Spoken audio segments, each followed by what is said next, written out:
Gyeongju, a city that holds 1,000 years of history. The cherished values preserved over time have shaped who we are today. Now, through new encounters, we step into a better future. Sustainability, innovation. With the spirit of connection, a new millennium story begins. As APEC and Gyeongju come together, APEC meets Gyeongju.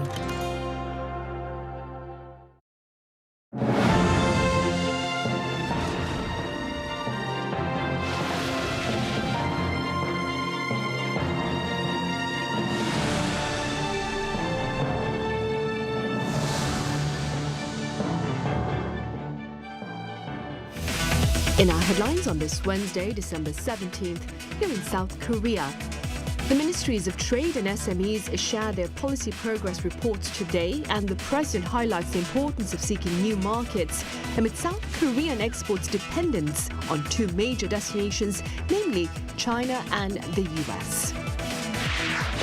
And the new head of e-commerce platform Coupang South Korea unit apologizes for the massive leak of customer data at a parliamentary hearing on this Wednesday, as his predecessor resigns to take full responsibility, and the platform's founder cites earlier commitments for skipping the session. Meanwhile, US President Donald Trump designates the Venezuelan government a foreign terrorist organization and orders a complete blockade of sanctioned oil tankers moving in and out of the Latin American country. President Lee Jae-myung has highlighted the importance of market expansion for South Korean exports given their current heavy dependence on two major destinations. The remarks were made during the day's progress reports by the Ministries of Trade and SMEs. Our Yoon Jung-min reports. Diversifying export markets was among the key items during Wednesday's policy briefing by the Ministries of Trade and SMEs in the face of a fast-changing international order.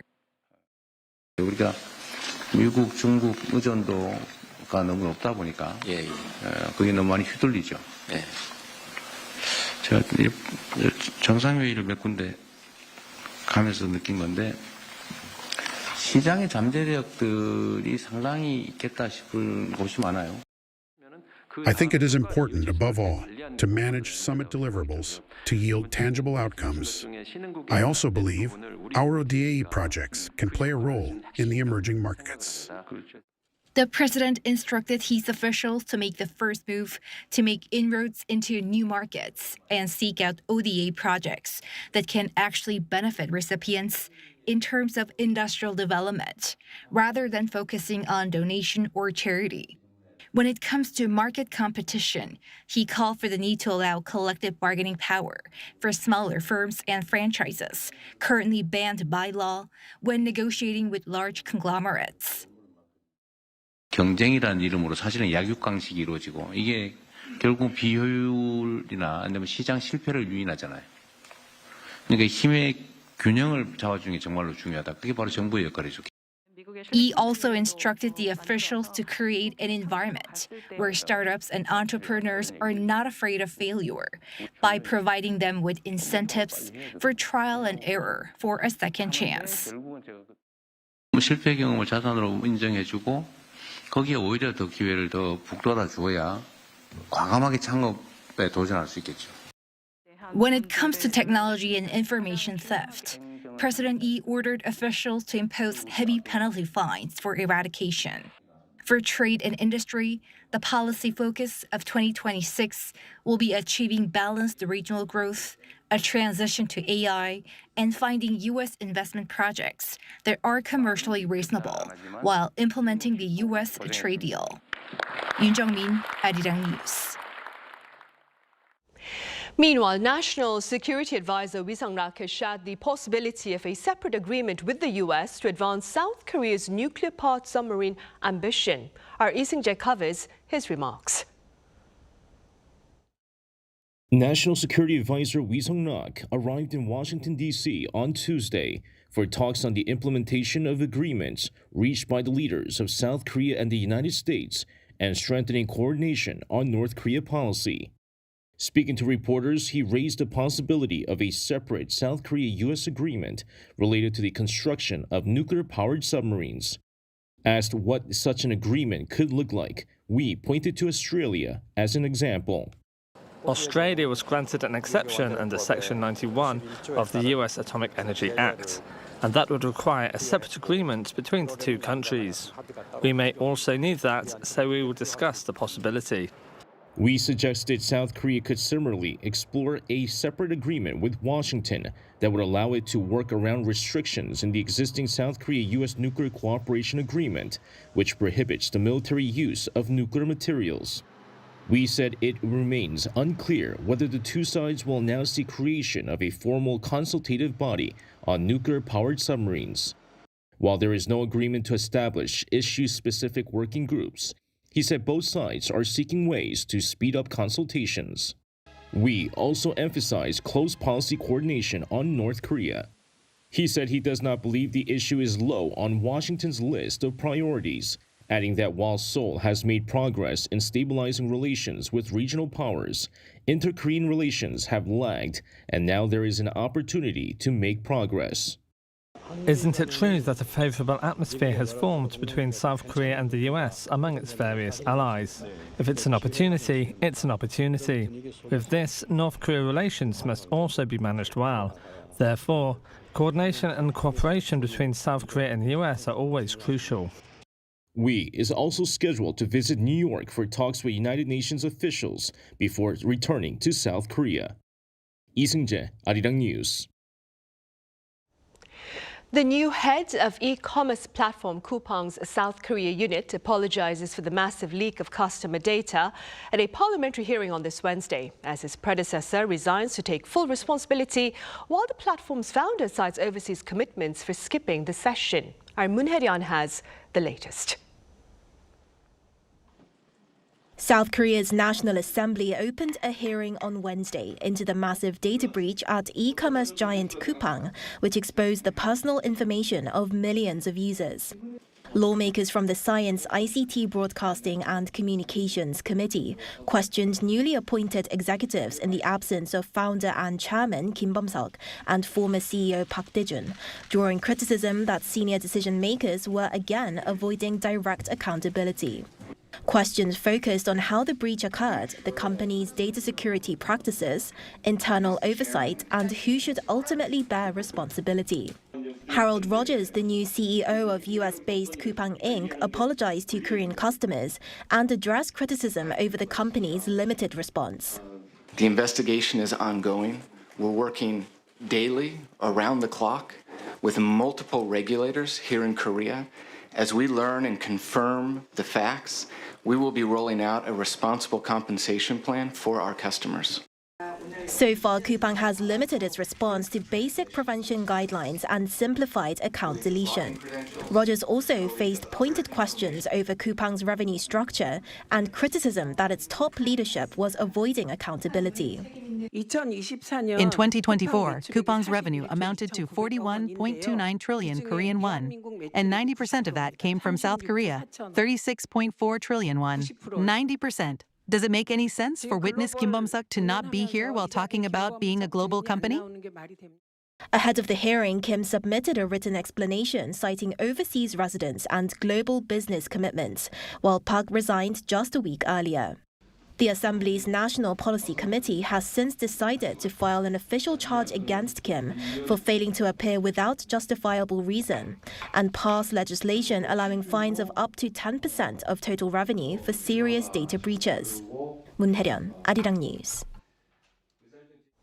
In other news, consumer prices are forecast to hover at 2.1% next year, but a key variable is the South Korean currency, with the Bank of Korea concerned about a prolonged state of a weaker won. Our correspondent Kim Do-yeon explains. The Bank of Korea projects consumer prices to increase by 2.1% next year, but highlighted a recent rebound in prices due to exchange rate volatility. Governor Lee Chang-yong stated on Wednesday during an inflation briefing that if the exchange rate continues at its current high level, inflation is likely to rise higher than the current forecast. Several factors are compounding to drive up recent consumer inflation. Unlike previous years, unfavorable weather has kept agricultural and fishery prices high, while the rising exchange rate has kept oil prices strong. Taking a closer look at this year's inflation trend, consumer price inflation started the year hovering above the 2% range. Inflation slowed by the summer, hitting a yearly low of 1.7% in August due to temporary factors. However, inflation started creeping up again in the fourth quarter, with prices in both October and November 2.4% higher than the year before.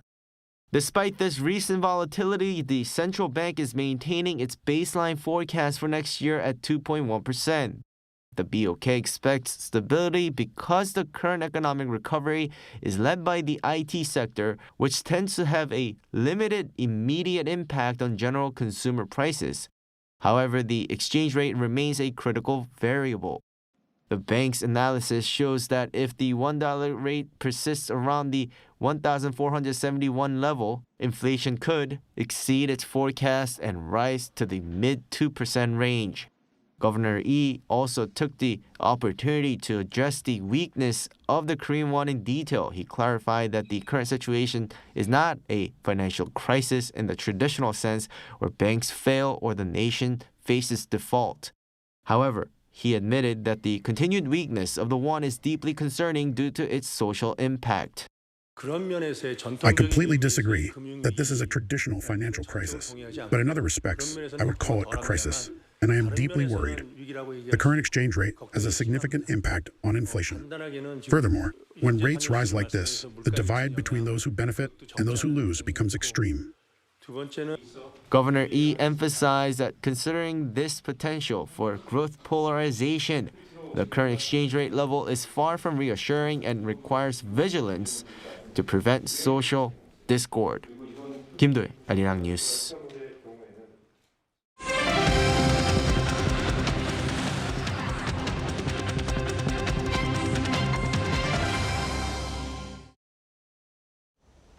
U.S. President Donald Trump has labeled the Venezuelan government a foreign terrorist organization and ordered a complete blockade of sanctioned oil tankers to and from the Latin American country. Our Ian Jin reports. U.S. President Donald Trump has formally designated Venezuela's Cartel de los Soles as a foreign terrorist organization and alleged that group's members include the Venezuelan President Nicolas Maduro and other high-ranking officials. In a Truth Social post on Tuesday, Trump also ordered a complete and total blockade of sanctioned oil tankers moving in and out of Venezuela, citing reasons of terrorism, drug smuggling, and human trafficking. This comes as the Trump administration has been upping the pressure on Maduro in recent months, including through a large military buildup in the Caribbean involving thousands of troops and the world's largest aircraft carrier, the USS Gerald Ford. The U.S. has also carried out more than 24 strikes on alleged drug vessels, killing at least 90 people. The Venezuelan government has issued a statement in response in which it rejected Trump's threat, calling it grotesque, and saying the blockade is, quote, absolutely irrational. Venezuela has in turn accused Washington of seeking to steal its resources. Venezuela is home to some of the world's largest oil reserves, and the oil tanker blockade targets Maduro's main source of income. U.S. crude futures climbed over 1% to $55.96 a barrel in Asian trading after Trump's announcement. A potential reduction in Venezuelan oil exports may drive oil prices up, but it remains unclear how Trump will impose the move against the sanctioned vessels, and experts have assessed that the blockade alone is not enough to cause a sustained spike in crude prices. Some U.S. lawmakers and legal experts have called Trump's latest blockade order an act of war, as blockades have traditionally been treated as permissible instruments of war under strict conditions. It has been reported that U.S. lawmakers will vote on a resolution directing the president to end hostilities with Venezuela on Thursday. 이은진, Arirang News. North Korea's Kim Jong-il was at the Kumsusan Palace of the Sun on this Wednesday to mark the 14th anniversary of the death of his father and former leader Kim Jong-il. According to the regime state media, he was accompanied by senior officials, including members of the Standing Committee of the Political Bureau of the Workers' Party of Korea. Since Kim Jong-il's death back in 2011, Kim Jong-un has visited the palace around this time every year, with the exception of the year 2022. The second round of sale for Samsung's three-panel foldable device, Galaxy Z TriFold, opened this morning and it sold out in 2 minutes. The sale started at 10 a.m. after the initial batch sold out in just 5 minutes last Friday. Samsung has not disclosed the number of phones sold. While the Galaxy Z TriFold's price tag sits at roughly 3.6 million Korean won, scarcity has driven resale prices on secondary markets to between 4 and 5.5 million won. The device features a 10-inch screen when fully unfolded and is the thinnest among the Galaxy foldable series, powered by the Snapdragon 8 Elite platform. The second season of the Netflix reality series Culinary Class Wars has hit the small screen, and amid the excitement, its producers and chefs sat down with the press here. Our culture correspondent Park Gun-woo files this report. Flames and sparks fly as two culinary classes collide. The hit Netflix cooking competition, Culinary Class Wars, is back with a new season. Pitting 20 white spoons, established chefs, against 80 black spoons, the underdogs determined to take them down. Producers say assembling the new season's lineup was a surprise in itself. Many chefs who declined in Season 1 gathered the courage to apply this time. We even reached out to some renowned chefs, expecting rejection, but many accepted right away. Once the lineup was complete, we couldn't wait to reveal it. The white spoon lineup is stacked, ranging from Son Jo-won, the only Korean chef operating 2 Michelin one-star restaurants in Korea, to Sun Jae, a revered monk known for temple food. But the black spoons are far from pushovers, with many running popular restaurants known for long lines and loyal customers. The series first made headlines last year, becoming the first Korean variety show to top Netflix's non-English TV rankings for 3 consecutive weeks, and this time it aims to recapture that global momentum. While the show entertains audiences worldwide, chefs say it offers something deeper than competition. I was questioning whether I was still truly a chef. Through the show, I realized how much I still love cooking. Each of the 100 chefs has their own story, and I hope viewers focus on them as they can be a real source of comfort, as it was for me. This show was a challenge for me as well. I believe growth comes from overcoming challenges. The previous season gave renewed energy to the culinary scene, so I hope more attention is given to the chefs, even to those that are not on the show. Producers say the show's success also shaped its direction. As the show performed well overseas, we thought about how the new show could contribute to Korea in some way. So, we chose to spotlight not only famous local specialties, but also lesser-known ones of high quality. The first 3 episodes of Season 2 premiered Tuesday, firing the opening shot in what promises to be a full-scale culinary war. The battle continues through January 13th, leaving viewers to wonder, who will win? And can the series reclaim its global crown? Park Gun-woo, Arirang News. Meanwhile, director Park Chan-wook's film No Other Choice has been named a preliminary nominee for an Oscar in the International Feature Film category. The shortlists for 12 categories were announced back on Tuesday. In the International Feature Film category, 15 films were selected from submissions representing 86 countries and regions, including South Korea. Also shortlisted was the song Golden from Netflix animation K-pop Demon Hunters for Best Original Song. Final nominees will be announced on January 22nd, with the 98th Academy Awards set to take place on March 15th.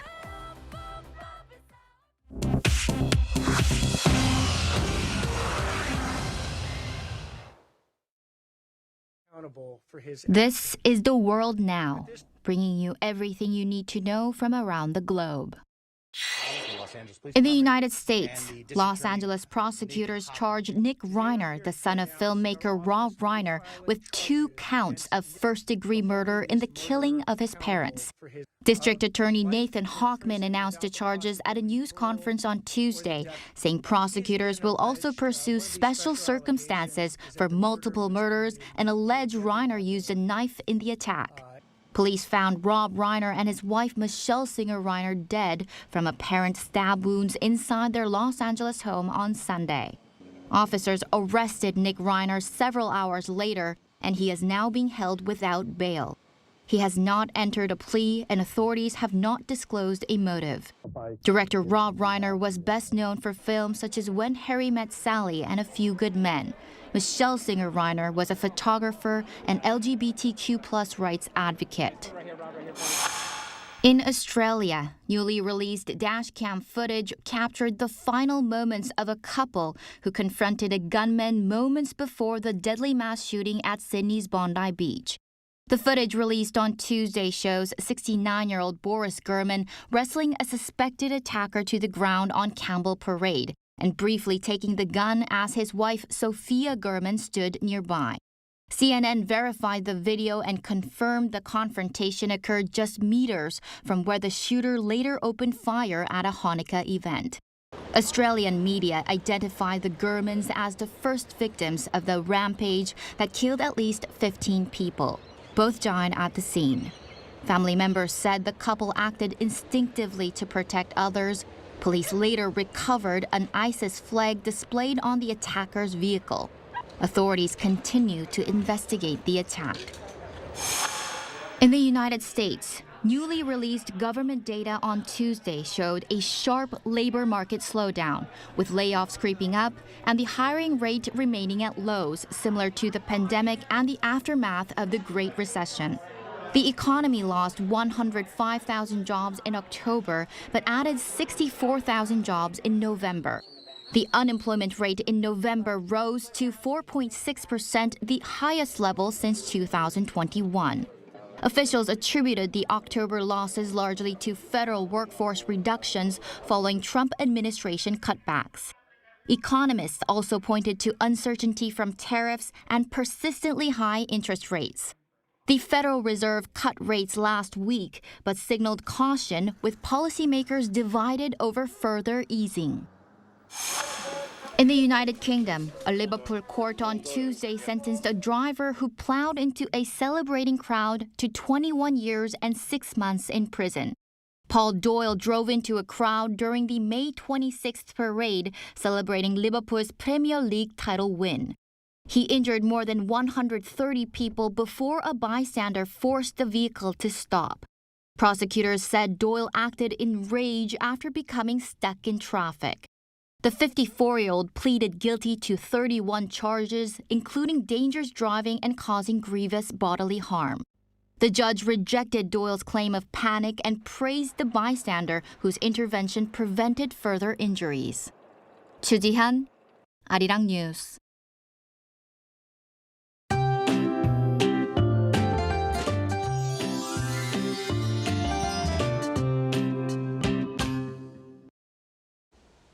As the day goes on, most of the fog from the morning has lifted, but stagnant air has caused air quality issues. Fine dust was at bad levels in most parts of the country throughout the day. The good news is that air quality will recover to normal levels tomorrow. Meanwhile, rain or snow has been falling along the East Coast throughout the day, with 5 to 10 millimeters of rain, while in the mountainous areas of Gangwon-do province, about 1 to 3 centimeters of snow could accumulate by tonight. Sub-zero temperatures will return tomorrow morning, with Seoul and Gyeongju at -2 degrees, Chuncheon at -5 degrees. Highs will rise up to 7 degrees in Seoul, 11 degrees in Gwangju and Daegu. Rain nationwide is in the forecast on Saturday. That's all for Korea. Here are the weather conditions around the world.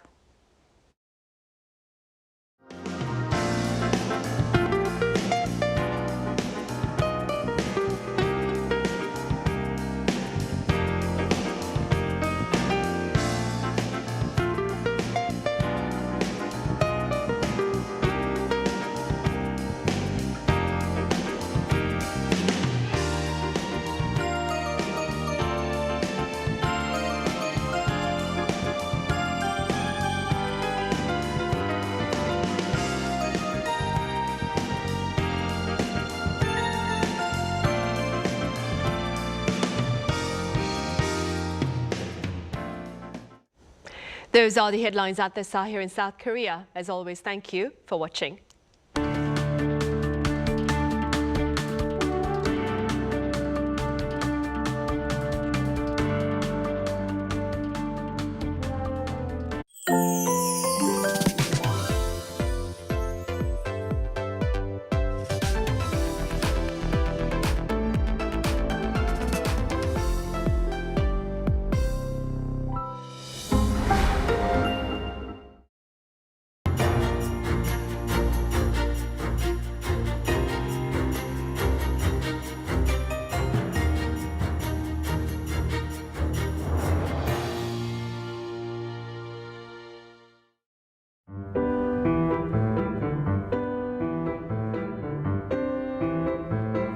우선 저희 누나가 발레를 하다 보니까 자연스럽게 누나 발레 학원에 따라가서 누나가 하는 모습을 보니까 저도 하고 싶다고 생각이 조금 들어서 발레 음악에 맞춰서 아무 춤이나 추다 보니까 그냥 그 음악에 맞춰서 제가 몸을 움직이는 게 재밌다고 느껴졌었는지 발레를 계속 하고 있더라고요.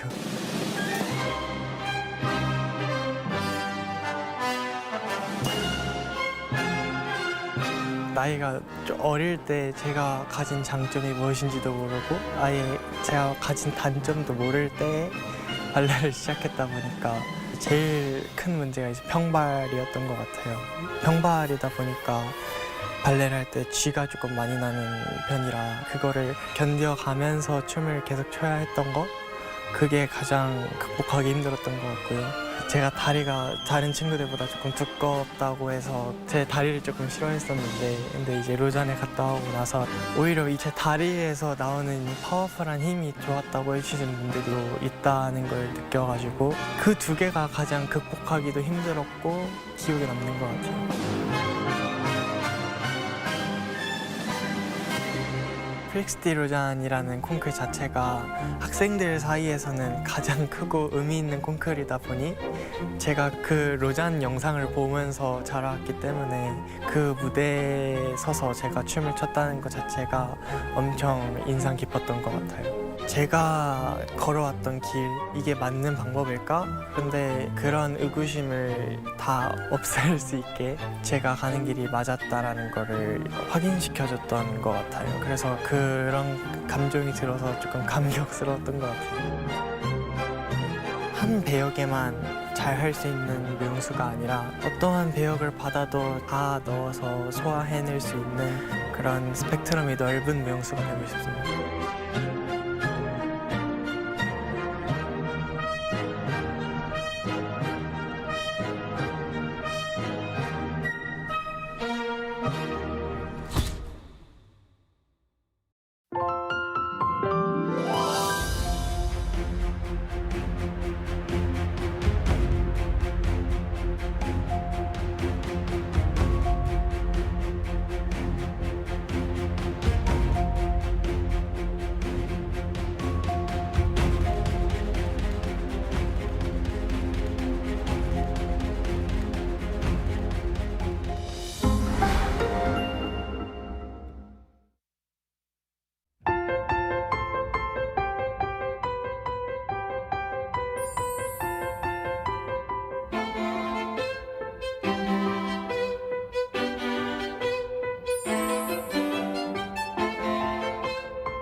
Despite the huddles in China, K-pop has been receiving quite a bit of media attention over in the US in recent days.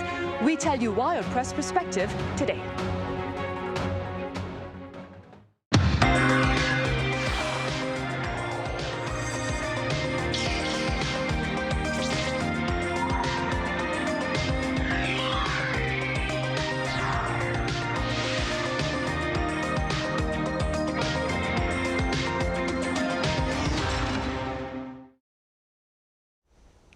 Welcome to Wednesday's edition of Press Perspective for December 17th here in Seoul. I'm Min Sun-hee.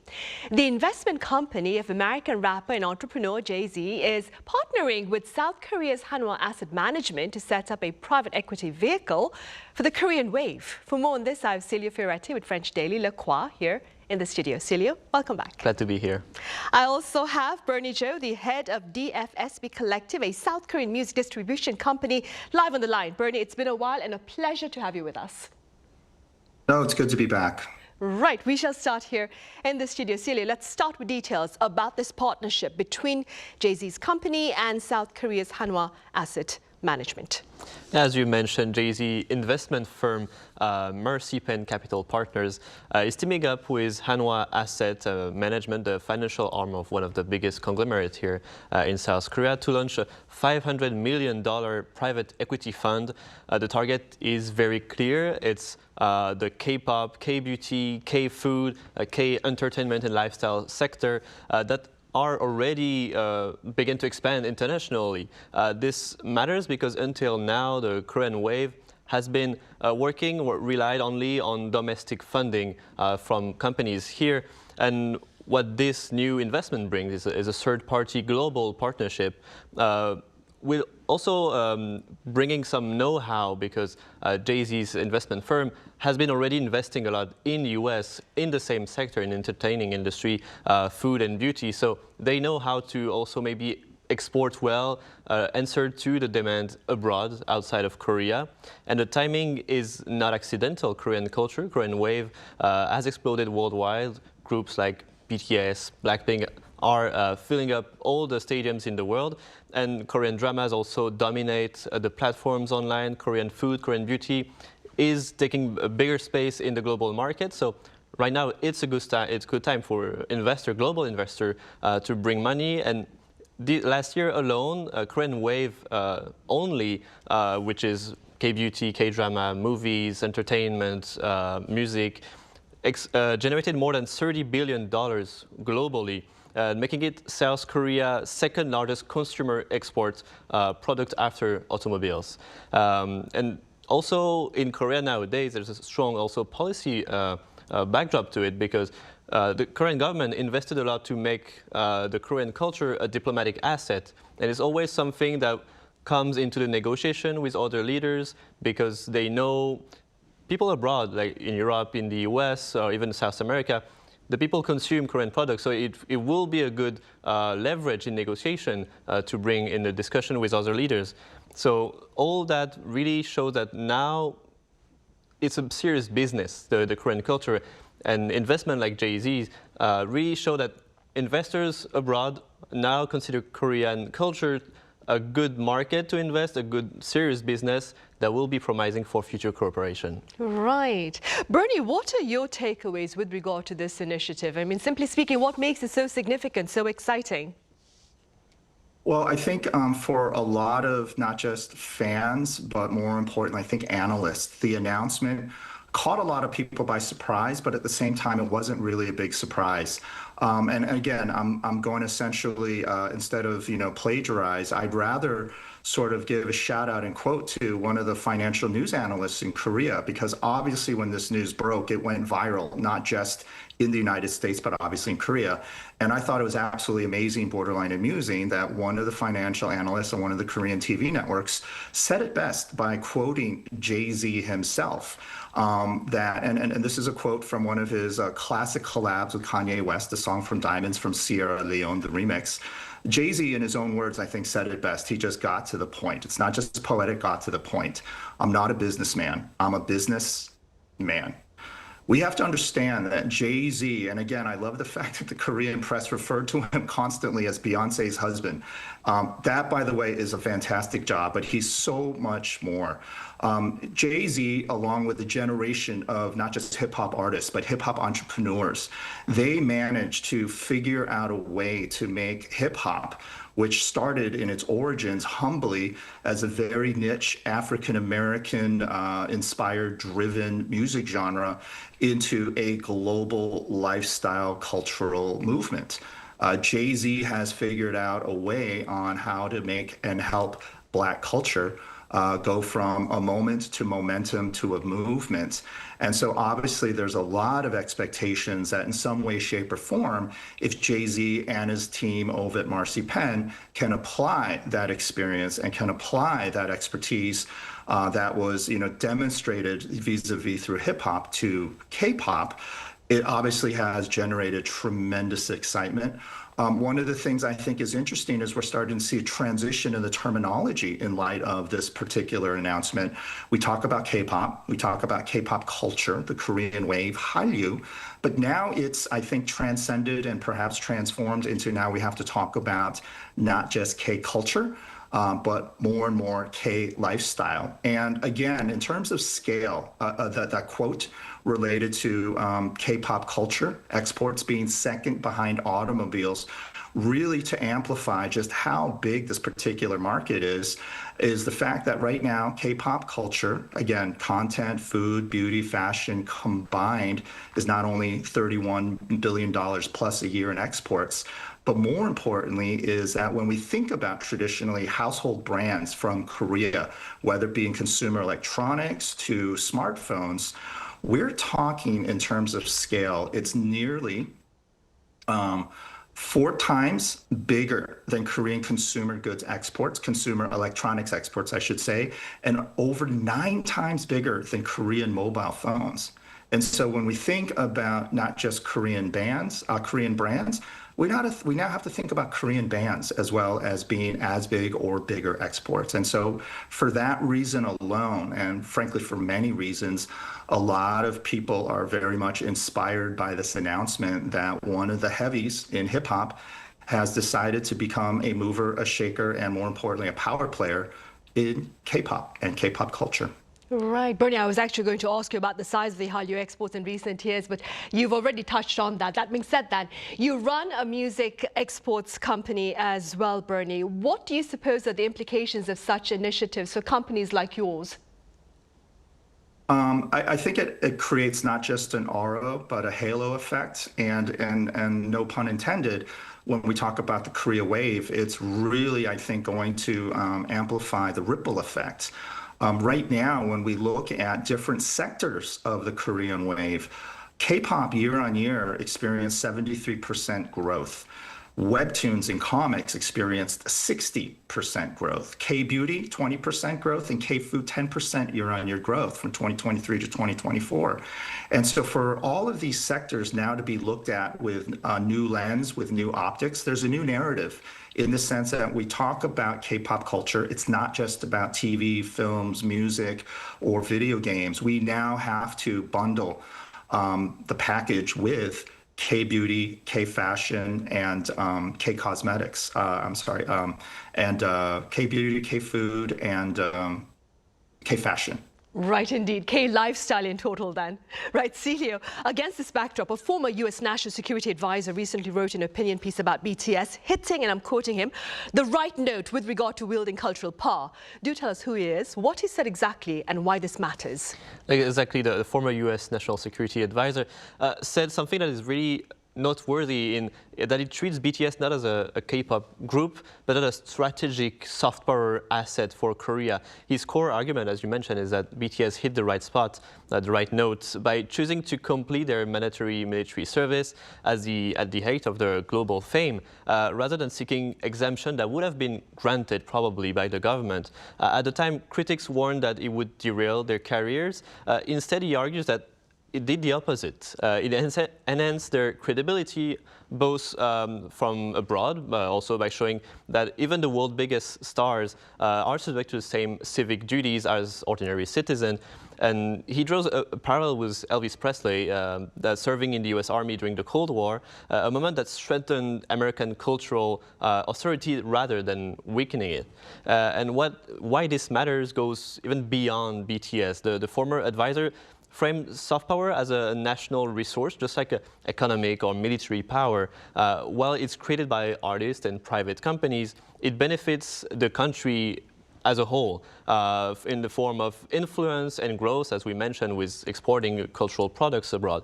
And for that, South Korea now has become an expert in transforming a cultural topic into an engine of growth for the country, with movies, with music, with food, with fashion, and without heavy-handed state control. It's mostly run by the private, even though the government did help and push forward in its communication, the global K-wave, but still it remains all private. And the essay from the advisor also carries a warning. It criticized that South Korea's tendency to subject successful cultural entrepreneurs to intense scrutiny once they reach a bigger scale might discourage this kind of risk-taking strategy that made BTS possible in the first place. But other countries like China also are trying to mimic the strategy of Korea and how to make a homegrown cultural industry that can export successfully abroad. For now, only, I would say, Korea and the US have managed to have this really wide range of public all across the globe. But a lot of countries are now sort of jealous of it and want to mimic it. Right. Bernie, what are your thoughts with regard to this opinion piece by the former National Security Advisor O'Brien? And what do you suppose would be needed to ensure some constructive support for creative individuals and companies in the long run? Well, I'm a little bit mixed. On one hand, I was very impressed by sort of the insight in his analysis of the success of not just K-pop culture, but more importantly, sort of K-pop Korean soft power. And I like the fact that he accurately described that, yes, government did have a role, but they were not the only, players in this space. Gave credit, and a lot of credit was due to a lot of the creative entrepreneurs who helped the Korean wave become what it is today. So on that front, and on those regards, I am in total agreement.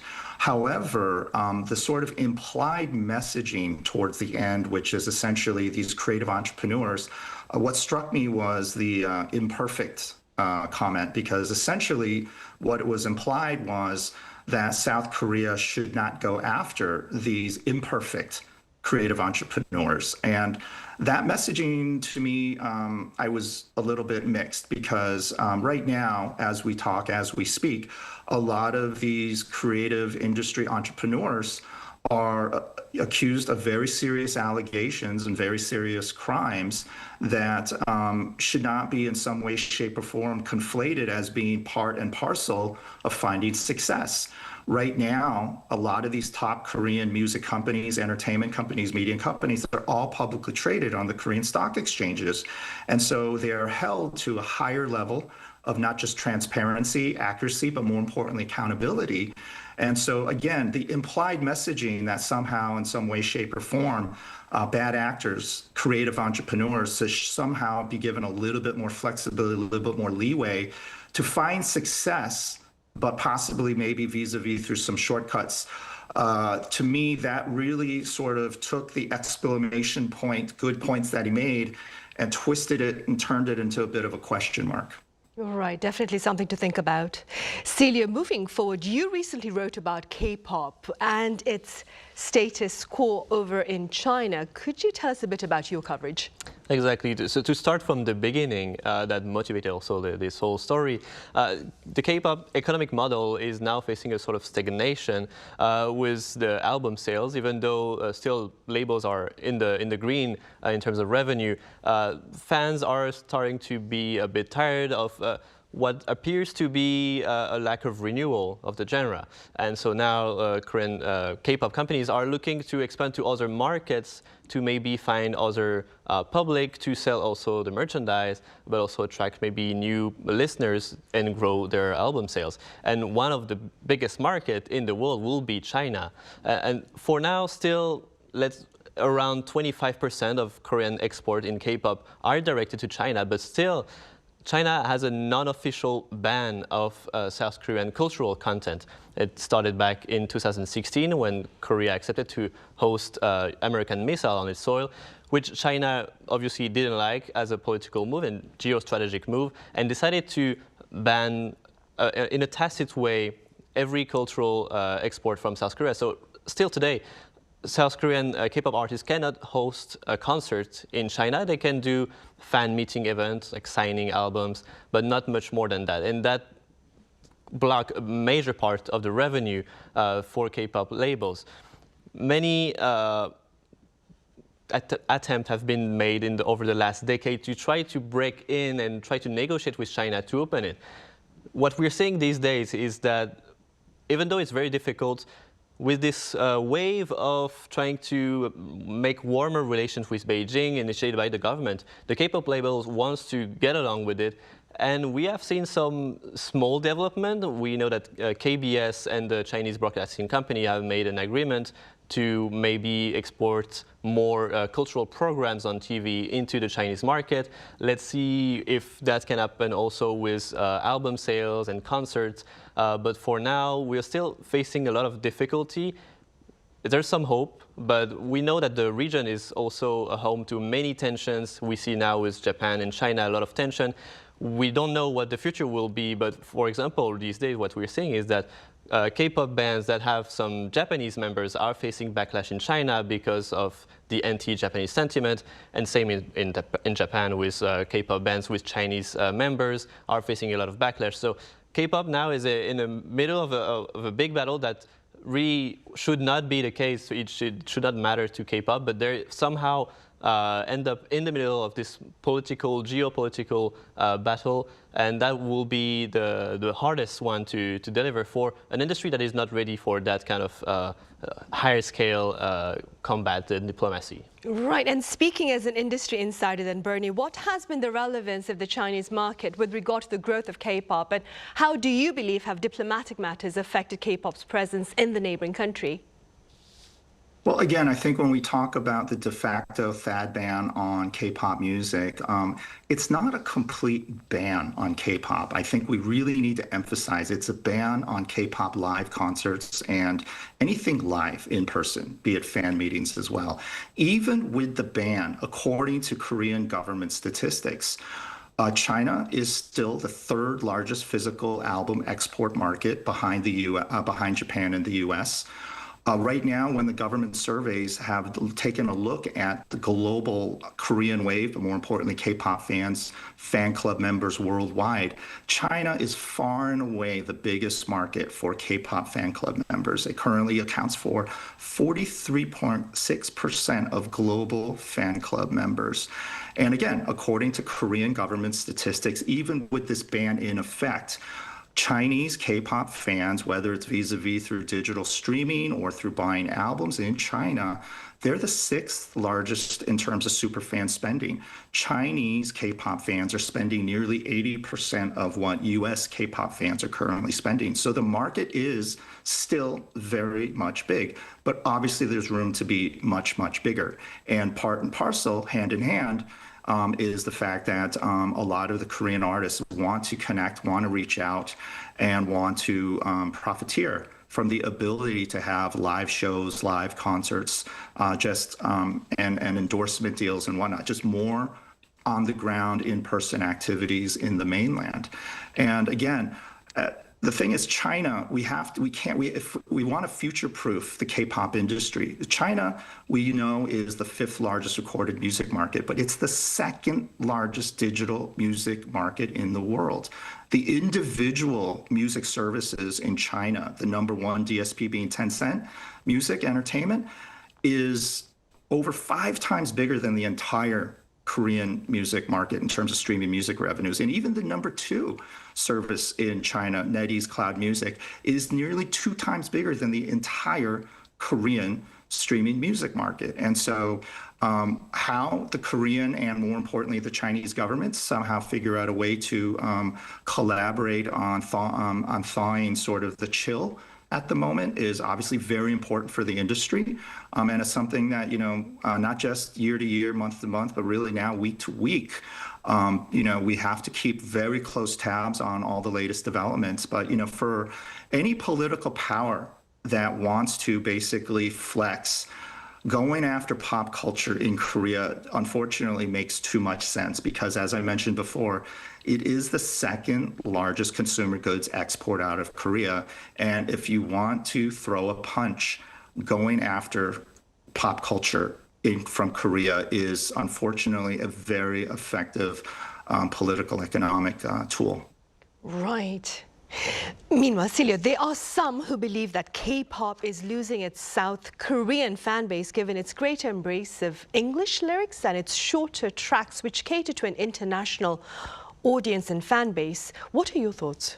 Well, there is some truth to that perception when you talk to people, but it's more accurate, let's say, to say that K-pop is evolving rather than abandoning its Korean base. As K-pop became a global industry, its priorities have inevitably changed to fit other demands. And when you see that Western market, for example, the US, European market, or even South American market are much bigger than the Korean one, it's understandable that companies will try to shift their priorities to meet those demands. And that also means they all tailor their music to how the market, the music industry works. And these days, the music industry works with shorter tracks, better fit for TikTok or YouTube Shorts. So they need to adapt to that to reach more people. And for a long time, Korean fans felt this sort of shift alienating, losing this.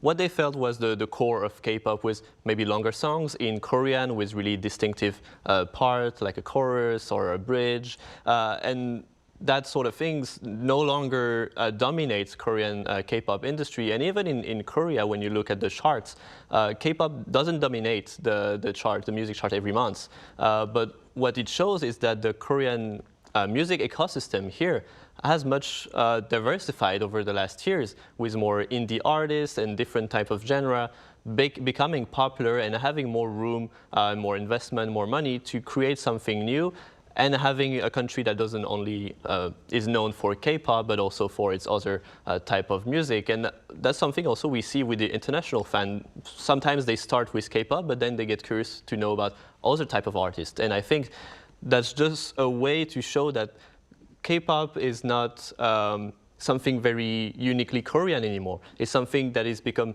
part of a global culture that every country can now sort of take a part of it and become part of the K-pop. It's not only anymore a Korean thing, it remains Korean deep in its heart, but it's something shared among the whole global community now. Right, indeed, as is K-lifestyle, as Bernie was saying earlier. I'm afraid that's all the time we have today. Celia, thank you so much for your thoughts. And Bernie, all the way in LA, thank you very much for your insights today. Thank you for having me. Right, that ends this edition of Press Perspective. As always, thank you for watching, and we'll return same time tomorrow, so do join us then.